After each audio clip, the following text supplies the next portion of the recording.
Bom, agora estou ao vivo. Tivemos alguns probleminhas para entrar na live, mas a parte técnica conseguiu resolver o problema. E agradeço o interesse de vocês por esse assunto, a biologia molecular, que é um caminho para a perda óssea. Eu gostaria de dar uma ampliação em cima de tudo que nós falamos até agora, nas lives anteriores, que é a seguinte: nós temos o corpo humano. O corpo humano, ele é formado por os órgãos, vários órgãos. Os órgãos são formados por tecidos. Os tecidos são formados por células. As células são formadas por moléculas. E as moléculas são formadas por átomo.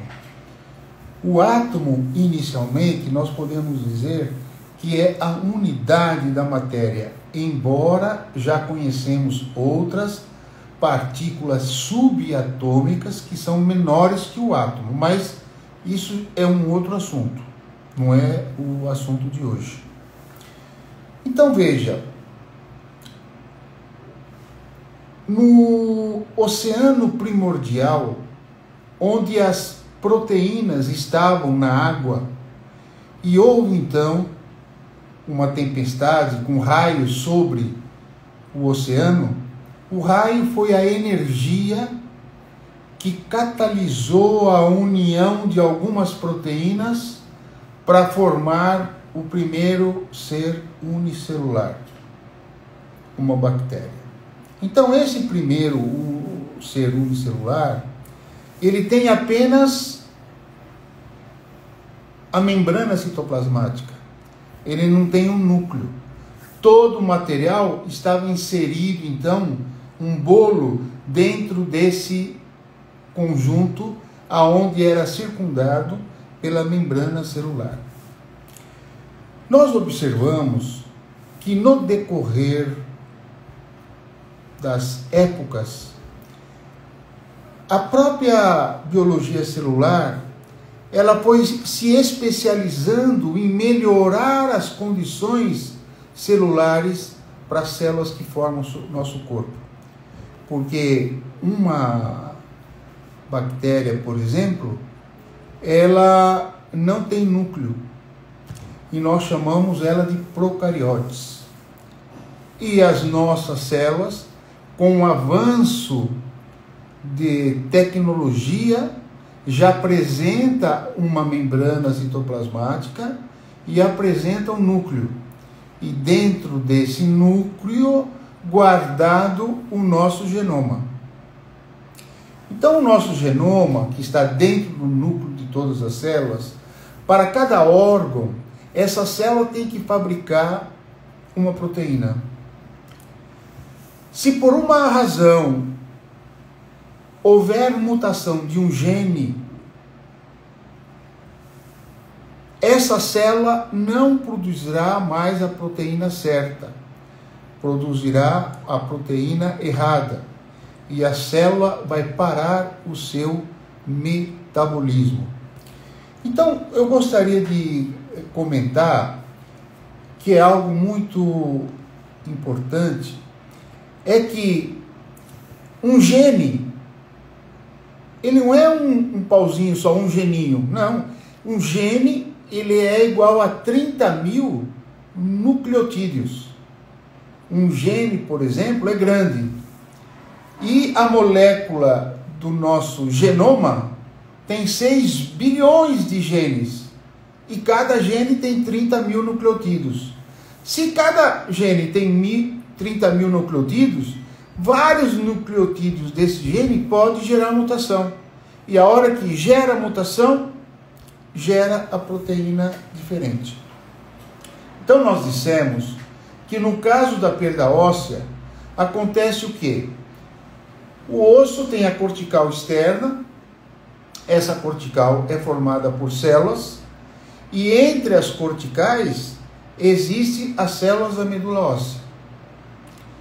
Essas células da medula óssea, elas apresentam um genoma muito importante, Porque à medida em que o paciente ele mastiga e o dente transmite essa força para o osso, no momento em que o osso recebeu o impacto, a célula óssea da cortical, ela se perde. E nesse momento, quando ela se perde, ela emite um sinal químico para a célula da medula óssea, que vai fazer a mitose, a divisão celular, e repor a célula que perdeu na cortical. Ora, se esse fato faz com que a célula da medula apresente uma mutação do gene, e essa mutação altera totalmente a proteína que essa célula deveria produzir, essa célula vai dizer o quê? Essa proteína não tem nada a ver comigo e eu vou ficar em stand-by. A célula, ela não morre, ela fica em stand-by. Ela estava queimando adenosina trifosfato. Ela queimava 3 fosfatos. Como não está queimando mais 3 fosfatos, ela fabrica um fosfato apenas, adenosina monofosfato, só para manter essa célula viva. Ela não vai reproduzir e ela também não vai morrer, mas essa célula perde a capacidade de fabricar a proteína certa. Então agora nós podemos ampliar para todas as doenças isso, porque conclui-se uma coisa muito importante. A doença se instala quando uma célula de um determinado organismo deveria produzir uma proteína X. Houve uma mutação do gene, uma mutação nesse genoma. Essa mutação gerou uma outra proteína, e essa outra proteína vai gerar um problema funcional nessa célula. E esse problema funcional é a doença. Olha só que interessante. Então, o que é doença? O meu corpo deveria produzir na parte óssea a medula óssea, as células da medula, que repõem, fazem mitose e repõem as células que você perdeu na cortical. Então, perde e repõe. Quer dizer, o osso está tendo uma visibilidade, está sendo substancialmente, funcionalmente correto, porque ele perde e repõe. No momento em que a célula da medula ela para de fazer a proteína certa, ela já não fabrica mais novas células. A partir desse momento você só perde e não repõe. Só perde e não repõe. Não perdendo e só repondo, você vai ter um déficit de células. E o que é esse déficit de células? É a perda de massa óssea. Então, é interessante tudo isso, porque a nossa maneira de compreender a doença já começa a iniciar-se através das proteínas. Nós comemos alimentos proteicos, desce pelo esôfago, chega até ao estômago. O suco gástrico vai continuar fazendo a diluição desses elementos em aminoácidos, e quando eles atingem o intestino delgado, grandes células captam sangue com aminoácidos. Os aminoácidos vão todos para todos os tecidos. Então, o aminoácido chega no tecido ósseo, a célula tem um genoma para captar esse aminoácido para formar a célula que ela precisa. A proteína que o cérebro precisa é outra proteína. A proteína que o músculo precisa é outra proteína. Enfim, cada órgão e cada tecido correspondente a esse órgão é formada por células. E essas células têm e apresentam um seu genoma adequado. Isto é, tem a fórmula de como produzir a proteína certa. No momento que um sistema gerou uma mutação por alguma razão, essa mutação altera a proteína e o sistema fica com doença. A mutação, nós estudamos muito a causa da mutação. O genoma, ele é formado por exoma, que é o DNA aonde tem o genoma propriamente dito, o código propriamente dito. E tem a região intrônica, onde essa região não tem um código, ela é lisa. Então veja, a que tem o código é que vai dar o genoma para a célula formar a proteína. E a região intrônica? A região intrônica, descobrimos há alguns meses, que ela fabrica 12 tipos de RNA de interferência. E esse RNA de interferência, quando entra na célula, a célula que estava lendo através do ribossomo o RNA mensageiro e formando a proteína certa, o RNA de interferência, ele é chamado dessa forma porque ele interfere na leitura do ribossomo. Ele interfere. Então, ele neutraliza o RNA mensageiro e agora o RNA de interferência, vai entrar no ribossomo para ser lido. Nesse momento, a célula que produziria uma proteína correta, que é azul, ela começa a produzir uma proteína verde, que não tem nada a ver com ela. E nesse momento, a célula, a nível de metabolismo, de funcionalidade biológica, ela diz assim, essa proteína não tem nada a ver comigo. E é esta proteína errada que vai gerar as diversas doenças que apresentamos ao longo desses anos. Eu sempre digo uma coisa importante. O RNA de interferência dentro da célula da medula óssea, ele para a célula. Ela fica inerte. Mas em outros locais, esse RNA de interferência, ele vai gerar uma proteína tão ativa que ela começa a trocar sinais com o genoma do núcleo e começa a promover uma quantidade de mutação muito grande.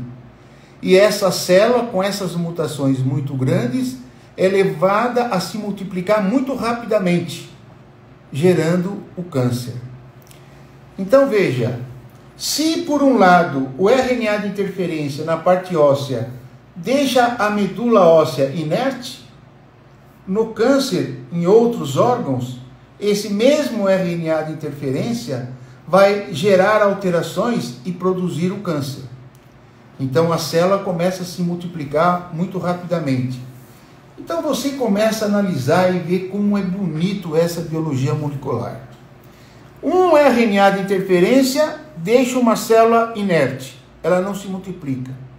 E por que um outro RNA de interferência produzido pela região intrônica, que é a região não decodificável, ele produz o quê? Produz uma alteração tal nessa célula que ela começa a se multiplicar rapidamente. Qual a solução básica para isso? Nós temos uma solução, e é exatamente neste ponto da nossa ciência, dos nossos laboratórios, que nós trabalhamos nesse momento. Se eu consigo sequenciar o DNA do paciente, eu começo a fazer uma leitura reversa e chego no RNA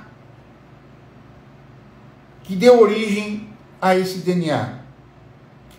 E esse RNA que deu origem a esse DNA,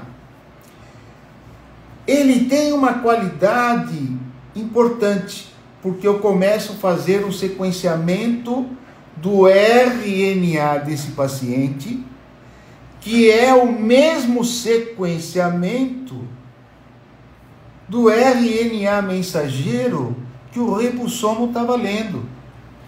Então, eu introduzo através de uma pequena vacina um RNA mensageiro para a célula, um suposto RNA de interferência, E a célula capta esse RNA de interferência, ela não sabe que ele é o RNA mensageiro dela. Então esse RNA mensageiro, esse RNA de interferência entra, neutraliza o RNA de interferência que a célula estava lendo pelo ribossomo, e entra o outro RNA de interferência que nós fizemos. E esse RNA de interferência que nós fizemos é exatamente ao RNA mensageiro da célula. Conclusão, eu consigo fazer a célula formar a proteína correta. Essa célula que estava produzindo uma proteína verde e não era a proteína ideal, ela volta a produzir uma proteína azul.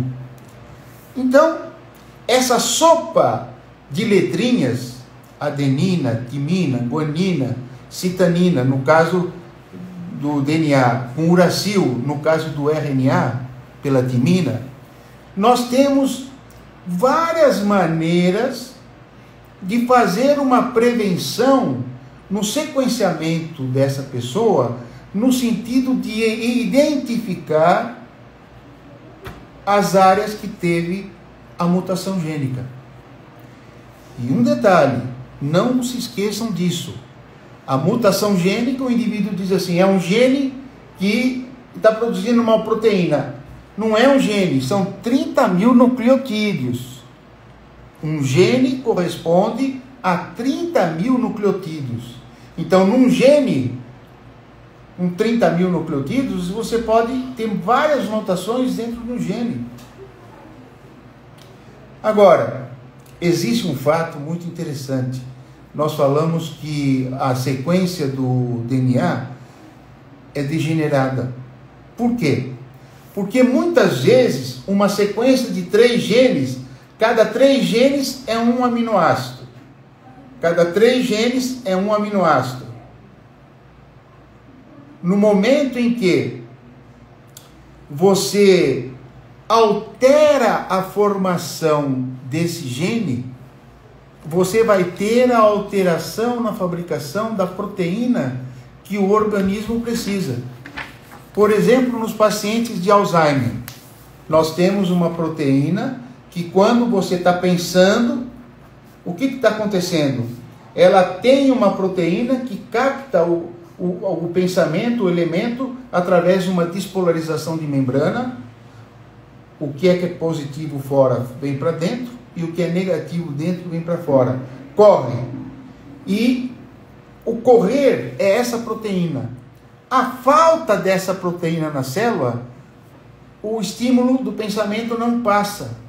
Então você começa a ficar com um tipo de Alzheimer, a pessoa esquece, não se lembra, ela fica muitas vezes fora do ar totalmente.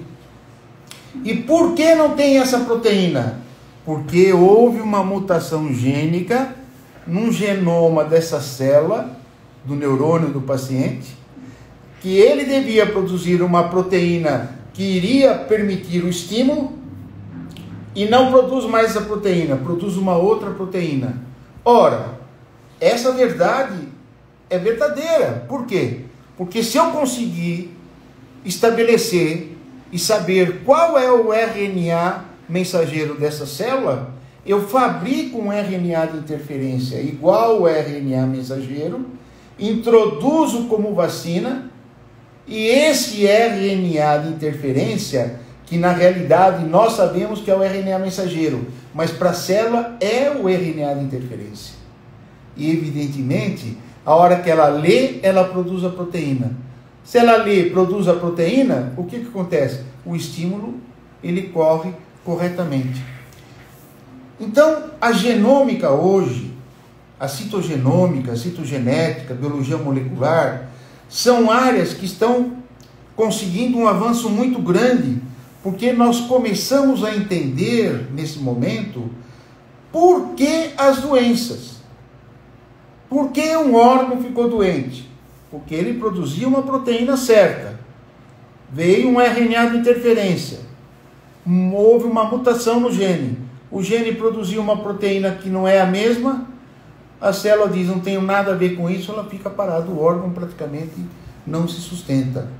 Isso nós vamos falar em termos de rins, fígado, pâncreas, intestino delgado, pulmões, cérebro, enfim.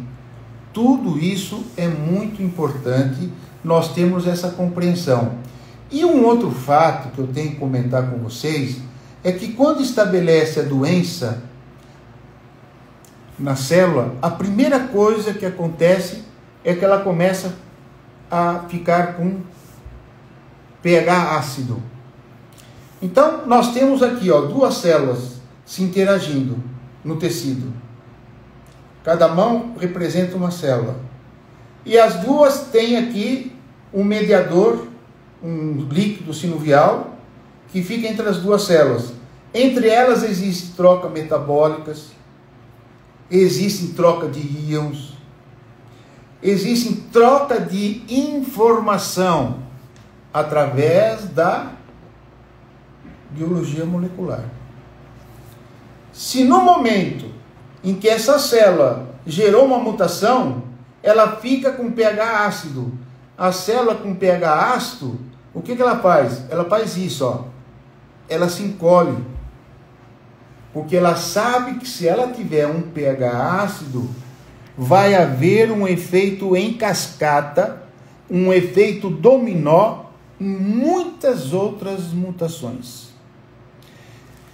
Eu fico até triste muitas vezes, porque em muitos casos, em hospitais, eu vejo o pessoal muito preocupado em resolver esse problema celular e o paciente está com câncer, por exemplo. Mas ele não analisa o fator do pH. Porque se eu tiver uma tecnologia que eu consigo fazer essas duas células que se fecharam, eu consigo restabelecer o pH, e esse pH fica um pH alcalino, essas células vão abrir novamente, vão trocar informações, vão trocar enzimas, vão trocar eletrólitos, vão trocar uma série de aspectos, e o tecido fica revigorado. Então, um tecido revigorado, tecido que nós chamamos um tecido estável, um tecido que tem uma circulação correta, com sangue em sua plena capacidade, esse tecido, ele é um tecido alcalino. Agentes que geram a perda do tecido alcalino. Meu amigo, o cigarro é uma praga. O cigarro, para as células dos pulmões, ele gera mutações, e nessa mutação celular no pulmão, gera derramamento de pleura, que inicialmente você está iniciando esse derramamento de pleura e não percebe. E você começa a ter problemas, à medida que a idade passa, você começa a ter enfisemas, e o médico tem que colocar você num balão de oxigênio, porque você não consegue respirar sem o balão de oxigênio. Então, o cigarro é um elemento determinante para a acidez. Outro elemento determinante para a acidez: bebida alcoólica. A bebida alcoólica, quando chega a nível intestinal, você faz a absorção de íons do álcool de uma maneira em que atrapalha o mecanismo do genoma em produzir a proteína certa. Você começa a ter mutação em cascata, e aí a absorção do alimento você não tem, a excreção aumenta, o indivíduo começa a ficar com uma diarreia muito grande. Tudo isso são desequilíbrios celulares devido às mudanças do pH, que estão com referência o cigarro, o álcool e esta vida agitada na grande cidade. Qual o ar que nós temos na nossa cidade? Qual o ar? Ele é quanto em poluição? Essa poluição nós estamos respirando. Ela está fazendo mal para mim? Está, mas não imediatamente. Ela está fazendo mal mediatamente.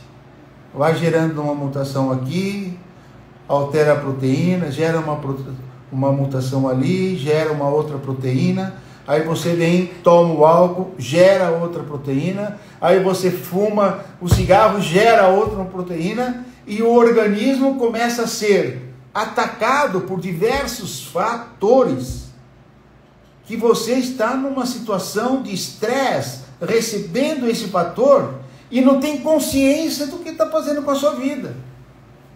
Se eu digo, você se ama, para de fumar, para de beber. Ah, mas eu gosto muito. Tá bom.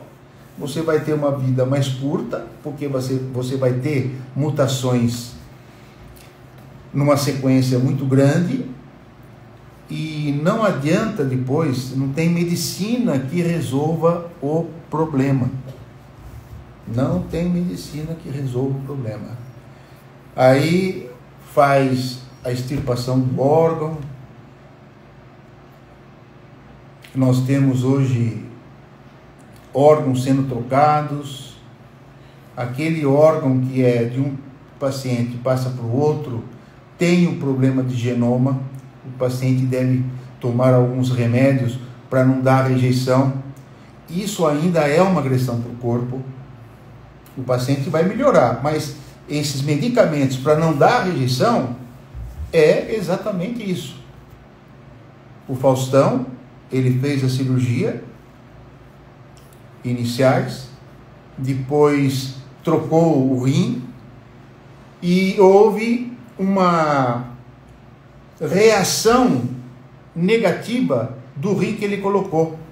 Voltou para a diálise novamente. É um problema. Não, mas eu colocando o rim, eu não teria a possibilidade de fazer com que esse rim estivesse funcionando? Teria, mas por aspectos de incompatibilidade genômica, não está acontecendo isso. Qual o doador? Esse doador, quem é? Da família? Ótimo. Não, não é da família. Qual o histórico desse doador? Ele bebia, ele fumava. Quer dizer, tudo isso está interferindo na sua saúde. E eu pergunto agora, para finalizar a nossa live, seria o ser mentalmente equilibrado, tanto no consciente como no inconsciente, o melhor homem para cuidar da sua saúde? Sem dúvida. Sem dúvida, sem dúvida. Você pega uma festa que eu fui há poucos dias, eu vi um colega beber tanto, que ele ficou totalmente fora de si. Tiveram lá que acalmar ele, porque não respondia por ele mesmo. Acha que isto é bom para ele? É bom. E um detalhe, hein? Tomando muito álcool no dia seguinte, além da ressaca, o álcool dá depressão. E o álcool dá depressão porque aquela proteína que transmite os neurônios, o pensamento, elas ficam paralisadas. Então você fica com pensamento estático, com depressão. Aí vai no médico. Eu falaria para você, não precisa ir no médico, porque o médico vai dar para você um neurotransmissor que vai recuperar, então, você não ter a depressão. Mas eu falo para você, para de beber, coma corretamente, durma as horas corretas, porque o sono ideal, 10 horas. 8 horas você descansa. Com 10 horas, você já está produzindo uma quantidade de cortisol que você não produz com 8 horas. E esse cortisol vai dar uma estabilidade psicológica, emocional, e você vai ter um sistema nervoso amplo, um sistema nervoso em equilíbrio. Por quê? Porque o genoma está funcionando corretamente, o batimento cardíaco corretamente, a parte digestiva, a excreção. Todas as vezes que o indivíduo bebe, passa 1, 2 dias, veja a reação dele, não sai do banheiro, só evacuando. Isso já está perdendo o quê? Grandes quantidades de aminoácidos que deveriam ser absorvidos, e fazer proteínas no corpo, ele está mandando embora. E o organismo fica, e eu? Onde eu fico aqui? O cara gosta de beber, mas eu não faço proteína. É simples assim, senhores. É simples assim. Foi um prazer estar com vocês. Muito obrigado pela presença. Agradeço a todos. Olá, Carol Piragem entrou aqui, o Rony também. Um abraço para você, para Carla também. Muito obrigado pela atenção. Espero que a próxima live nós estejamos juntos novamente. Um bom final de semana e fiquem com Deus.